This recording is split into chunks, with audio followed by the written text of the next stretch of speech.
今天我們又拿到了一台一加的新机，那这个已经上市了，就是我手上的这个 Ace 6T， 它搭载的就是高通的新平台驍龍8 Gen 5，它的定位呢是在8 Elite Gen 5下面一档。那这个手機目前是12+256G 的起售價2399元，正補之後呢2159元。那我想它打的呢應該就是8E的那些老旗艦機了，這個價格確實會比8E機型更便宜。那它到底能不能達到8E的水準呢？和這個8E5的旗艦機差距有多大呢？我們今天就來測試一下看看啊。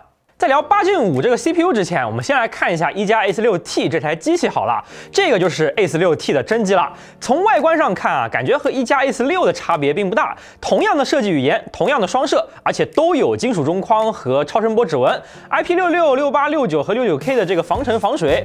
然後呢，它是有黑、綠、紫3種配色可選的。黑色和綠色啊都是絲綢玻璃的這個背板，而這個電光紫的版本呢是玻纖背板的，刻有 Ace 的字樣。那一加 Ace 6T 最大的一個賣點之一啊，我覺得應該是它這一塊8300毫安時的電池了啊。這2年硅碳電池迅速普及，能量密度也是大幅進步，成了手機續航最大的一個推動力。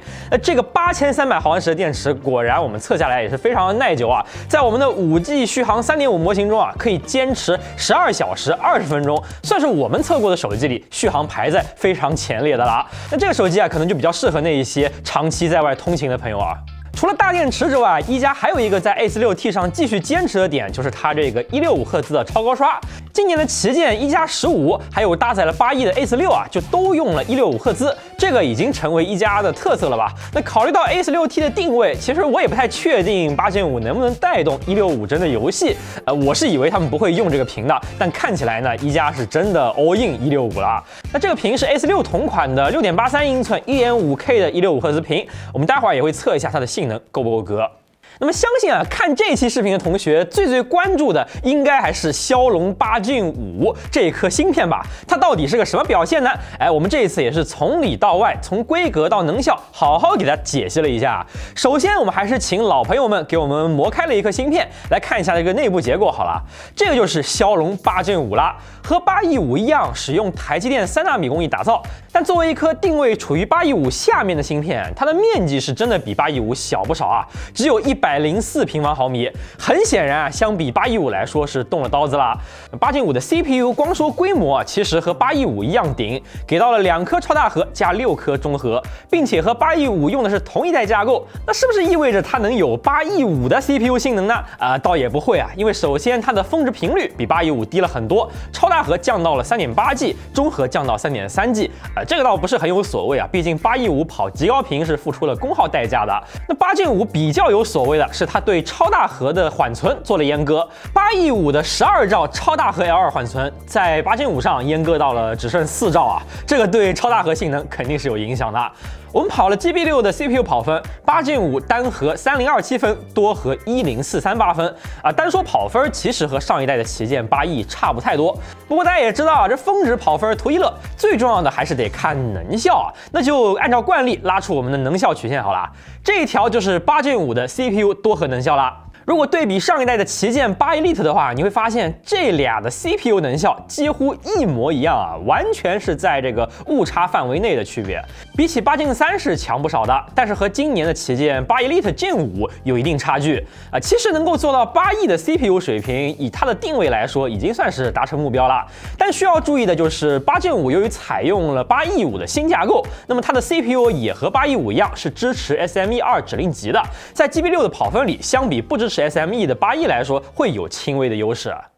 再來看一下它的 GPU 部分，8 Gen 5的這一顆 Adreno 829的 GPU， 從規格來看並不是特別大，相比8E5的3CPU 砍到了只有2CPU 的規格，並且它的 GPU 緩存也做了縮減。8E5的 GPU 有18兆的緩存，而8 Gen 5只剩2兆了啊，這個確實砍得相當狠了。那帶來的作用啊，就是 GPU 的佔地面積小了非常多。對比8E5和8 Gen 5的 GPU 部分，你就能明顯看出來了。3D Mark 裡果然也印證了我們的猜測，而8 Gen 5的 GPU 確實不像它的 CPU 那麼強啊。SNL 的能效介於8 Gen 3和8 Elite 之間，峰值性能差不多是2000多分。前面看過了這個規格解析之後啊，現在它跑出來這個性能也是意料之中啦。那麼問題來了，這樣一顆芯片在一加 Ace6T 這樣一台主攻遊戲的機器上，它實際打遊戲的表現怎麼樣呢？我們首先測了一下壓力比較大的崩壞星穹鐵道 ，Ace6T 在崩鐵裡開非常高畫質，會給到763P 的分辨率，所以我们对比的機器也都跑了這個檔位。那麼30分鐘黃金的時刻跑圖下來，Ace6T 的平均幀數保持在58.9幀，功耗7.1瓦，它的幀率依然控制在了一個接近60幀比較流暢的水平。能效上雖然功耗相比815的旗艦更高，但是和8E機型比的話，好像確實還算接近。幀率略低的同時，功耗也略低一點點。受益於稍保守的調度策略 ，Ace6T 的機身最高溫度也是控制在了44.8度，比調度更高的8E機型低非常的多。反正 Ace6T 這台機器的目標就是遊戲性能接近8E水平，從崩鐵來看算是做到了。那再來看看另一個性能要求很高的遊戲《明朝》。我們開啟最高畫質，數下來864P 的分辨率，30分鐘下來呢，一加 Ace6T 平均59.1幀，整機功耗跑在6.6瓦，能效和8E機型比起來，可能和有些8E機型能接近吧。像 Ace5 Pro 這種能效比較好的8E，它比不過。如果是和 K90比的話呢，倒是接近啊。機身最高溫度控制在44.6度，也符合它的功耗應有的殼溫。王者其實測出來也是類似 ，Ace6T 跑120幀極致大概是4.2瓦的功耗，和8E機型幾乎是一模一樣。與此同時，我們也測了2款支持165幀的遊戲，三角洲和和平精英。在 Ace6T 上開流暢加165模式呢，2款遊戲都是可以跑滿165，完全沒問題的。三角洲平均功耗5.4瓦，和平精英是5.7瓦的功耗，都控制在比較合理的水平。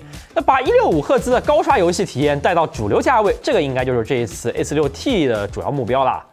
我其實本來對於8 Gen 5這顆芯片是比較悲觀的，畢竟從規格上看呢，緩存被砍了一大刀，我就有點擔心它有沒有砍到大動脈啊。好在最終它的遊戲性能還是比較接近一些8 Elite 機型的，加上8300毫安時的大電池啊，就使得 Ace6T 這台機器對一些追求續航的同學啊，還有追求165赫茲高刷的同學有了一些吸引力。